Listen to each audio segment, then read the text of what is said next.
को 440 वोल्ट का झटका नंबर 1।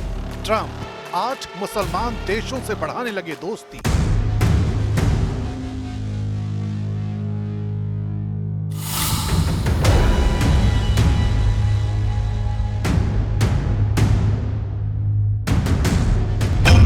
इजराइल को 440 वोल्ट का झटका नंबर 2। ईरान ने लॉन्च कर दी इंटरकॉन्टिनेंटल मिसाइल।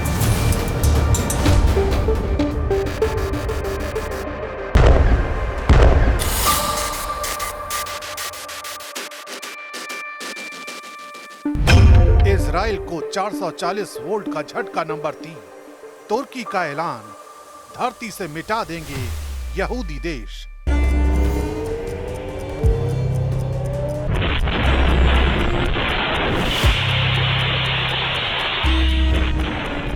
इजराइल को 440 वोल्ट का झटका नंबर 4। मुस्लिम देशों से ज्यादा कट्टर दुश्मन बना फ्रांस।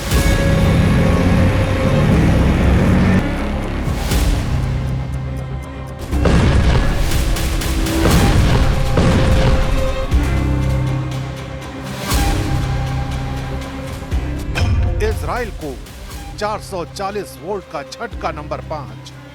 60 देशों से नेतन्याहू का युद्ध फाइनल।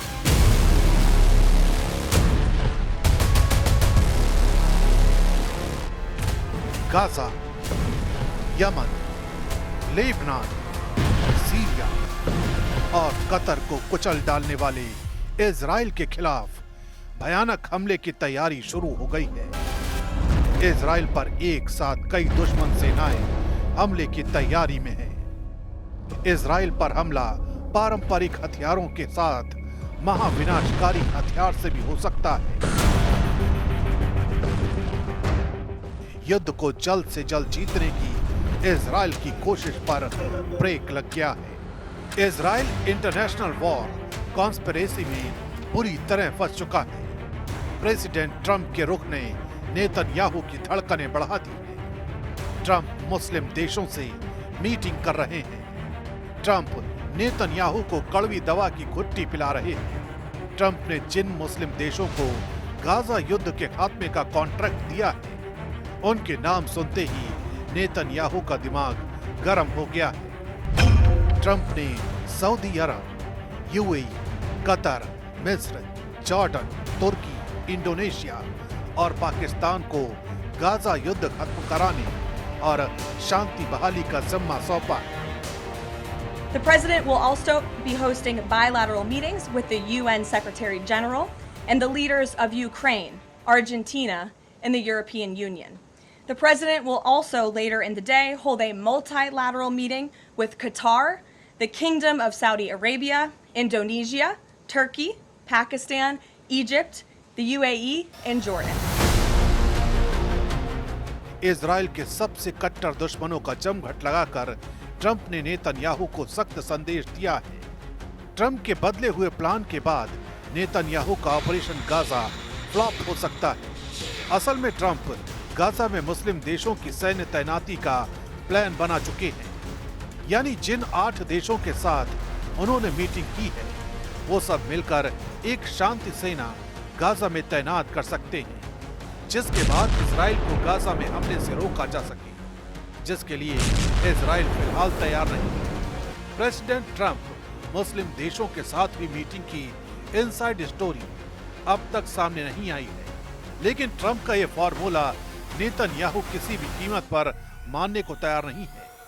वो पहले भी साफ कर चुके हैं कि फिलिस्तीन देश नहीं बनने दिया जाएगा। नेतन्याहू अपने नेक्स्ट एक्शन के लिए ट्रंप से मीटिंग में फाइनल कर चुके हैं, लेकिन ट्रंप को साथ रहने भर से उन्हें सफलता नहीं मिलने वाली, क्योंकि इजराइल को भी नक्शे से मिटाने की धमकी दी जाने लगी है। ये कोई और नहीं बल्कि तुर्की दे रहा है। तुर्की के राष्ट्रपति यूएन महासभा में अपने भाषण में गाजा के मुद्दे को सबसे प्रमुखता से उठाने का ऐलान किया है। एर्दोआन ने यह भी दावा किया है कि वो फिलिस्तीन को मान्यता दिलाकर ये दम लेंगे। Konuşmamda Gazze'deki insani felaket ve mezalimi özellikle gündeme getireceğim. 80. Genel Kurulu diğerlerinden farklı kılan özelliği birçok ülkenin Filistin devletini tanıyacak olmasıdır. Biz bu tanıma kararlarının iki devletli çözümün hayata geçirilmesine ivme kazandırmasını temenni ediyoruz. तुर्की के बारूदी तेवर ने Israel को भड़का दिया है। Israel की तरफ से धमकी दी गई कि नेटो सदस्य होने के भ्रम में तुर्की तबाह हो सकता है। अमेरिकन एंटरप्राइजेस इंस्टीट्यूट के सीनियर माइकल रोबिन ने एक बयान में कहा कि कतर की तरह तुर्की को भी इजराइल दहला सकता है। इजरायली अकादमी की बड़ी हस्ती मियर मासरी ने इससे आगे बढ़कर यह तक कहा है कि तुर्की को नेटो मेंबर होने का मुगालता भूल जाना चाहिए। इसके जवाब में एर्दोआन के सलाहकार ने कहा है कि जल्द ही इजराइल इस धरती के नक्शे से मिट जाएगा। उसके बाद फिर इन्हें पता चलेगा। जो धमकी नेतन्याहू ने फिलिस्तीन को दी है वही उन्हें एर्दोआन की तरफ से मिली है। लेकिन इन सब से बड़ा थ्रेट इजराइल के सिर पर मंडरा रहा है, वो है ईरान की नई इंटरकॉन्टिनेंटल मिसाइल। ईरान ने अपनी विध्वंसक मिसाइल का धमाका कर दिया है। अभी ईरान की मिसाइल का ट्रेलर देखिए, आगे डिटेल भी जानेंगे। सितंबर को ईरान की सबसे विनाशकारी मिसाइल की झलक दिखी। तब मिसाइल को लेकर कई तरह के दावे किए गए, मगर पूरा सच ईरान ने अब बताया है। ईरान की इजराइल किलर मिसाइल का पूरा ब्यौरा फ्रांस से मिले नेतन्याहू को चैलेंज के बाद देखते हैं। फ्रांस ने इजराइल को कई फ्रंट के वॉर ट्रैप में फंसाया है।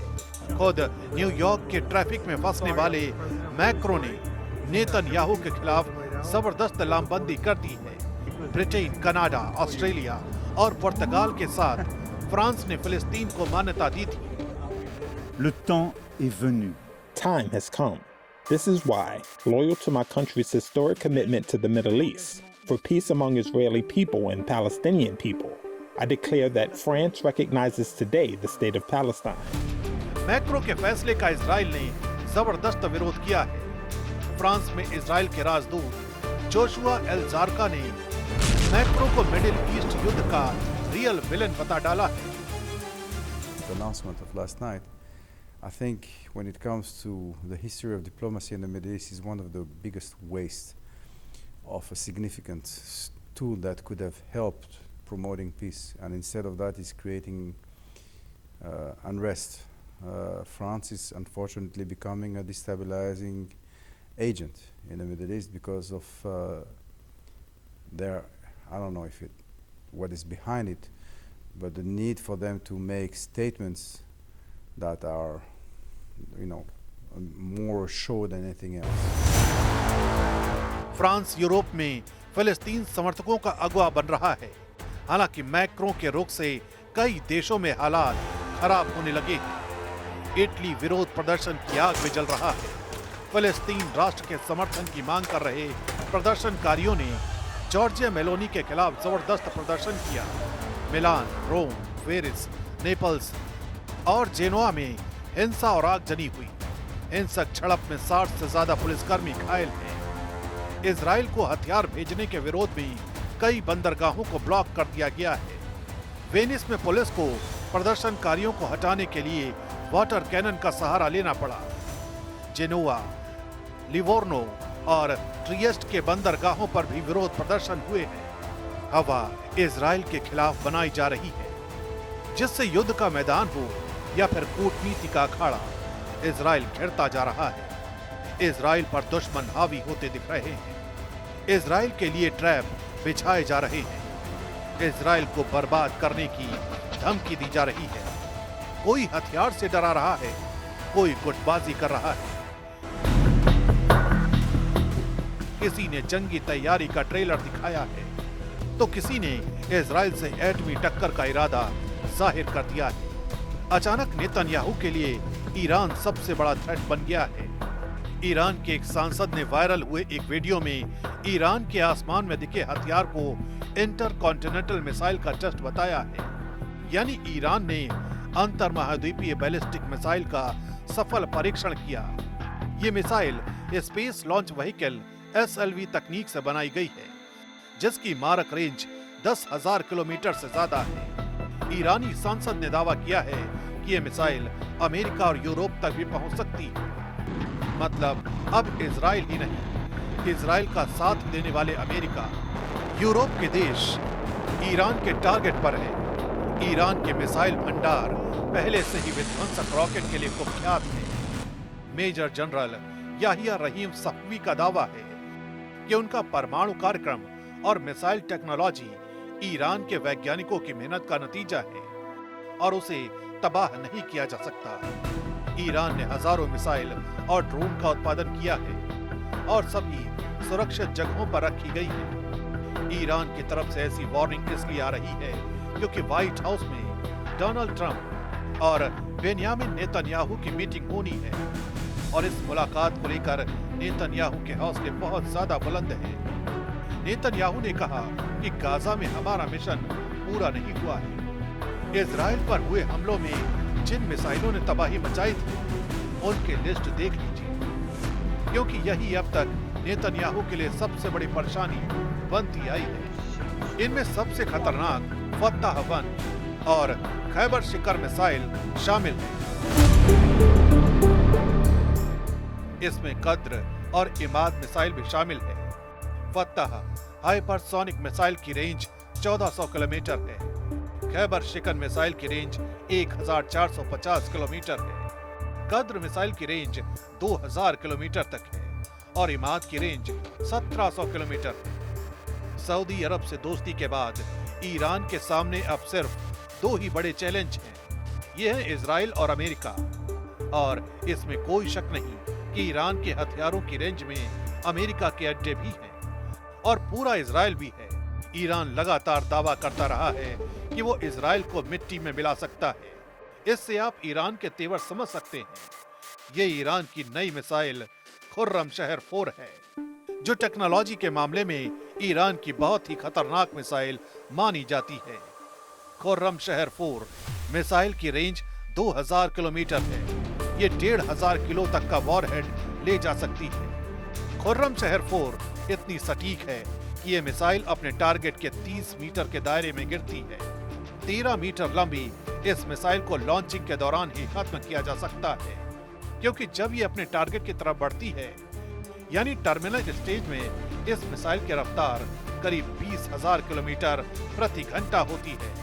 इजराइल के किसी भी मिसाइल डिफेंस के लिए इसे रोकना आसान नहीं होगा। इजराइल के सभी दुश्मन फन उठा रहे हैं, सब के सब युद्ध के लिए ललकार रहे हैं। तो क्या इजराइल चुपचाप हार स्वीकार कर लेगा? क्या नेतन्याहू के पास अब कोई रास्ता नहीं है? कहना मुश्किल है। इजराइल जब संकट में घिरता है तो दोगुनी ताकत से हमले शुरू करता है। दुश्मनों से 100 कदम आगे रहने वाला इजराइल शायद अब सबसे ताकतवर दुश्मन कहे जाने वाले खलीफा को बारूदी धमाके से दहला सकता है।